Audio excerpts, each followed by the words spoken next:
सगळ्या सुविधा आहेत. आपली मुलं आपल्या घरात अभ्यास करतात. आपल्या घरात गोंगाट किती असतो, आजूबाजूला गोंगाट किती असतो, त्या गोंगाटामधून पण ही मुलं 75%, 70%, 60% मिळवतात. म्हणून माझ्या मते ही गुणवंत विद्यार्थी, त्या विद्यार्थ्यांसाठी जोरदार टाळ्या.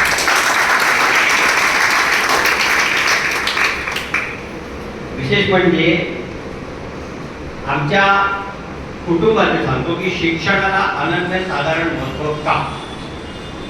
कारण शिक्षक जो असतो ना, शिक्षक तुम्हाला एक प्राचीन इतिहासात मिळेल. प्राचीन इतिहासामध्ये धनानंद नावाचा राजा होता. अतिशय मगरूर राजा होता. नाच गाणे करायचे, आगोमध्य वगैरे करायचं आणि जनतेकडे लक्ष नाही द्यायचं. अशा वेळेस भारतावरती अलेक्झांडरची स्वारी झाली. सिकंदर म्हणतात त्याला, अलेक्झांडरी म्हणतात, अलेक्झांद्री म्हणतात.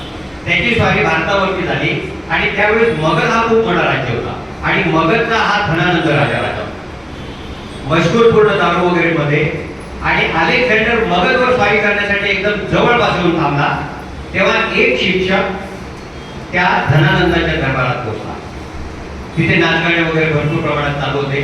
थोडा शिक्षक जाऊन धनानंदाला फक्त एवढं सांगतो की धनानंद, अलेक्झांडर नजदीक आ गया है, कभी भी मगध के ऊपर आक्रमण कर सकता है और हमें गुलामी पे जीना पड़ेगा, इसलिए सावधान हो जाओ. और अलेक्झांडर की स्वारी के लिए अलेक्झांडर को प्रत्युत्तर देने के लिए तैयार.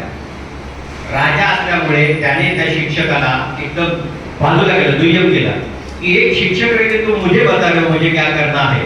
तर त्याने त्या शिक्षकाला त्याच्या दरबारात सेनापती वगैरे सांगितलं की याला पकडा आणि याला धक्के मारून घाला, याच्या राजदरबाराच्या बाहेर काढा. म्हणून त्या शिक्षकाला त्या लोकांनी लाथाबुक्क्याने मारून बाहेर काढला, म्हणजे दरबाराच्या पूर्ण बाहेर काढू लागला. तेव्हा तो शिक्षक गरजला की धनानंद, शिक्षक साधारण नहीं होता, वो अपने एक हाथ में प्रलय और दूसरे हाथ में निर्माण लिए घूमता है. अभी मैंने प्रलय का हाथ खोल दिया है, तुम्हारा अंत निश्चित है.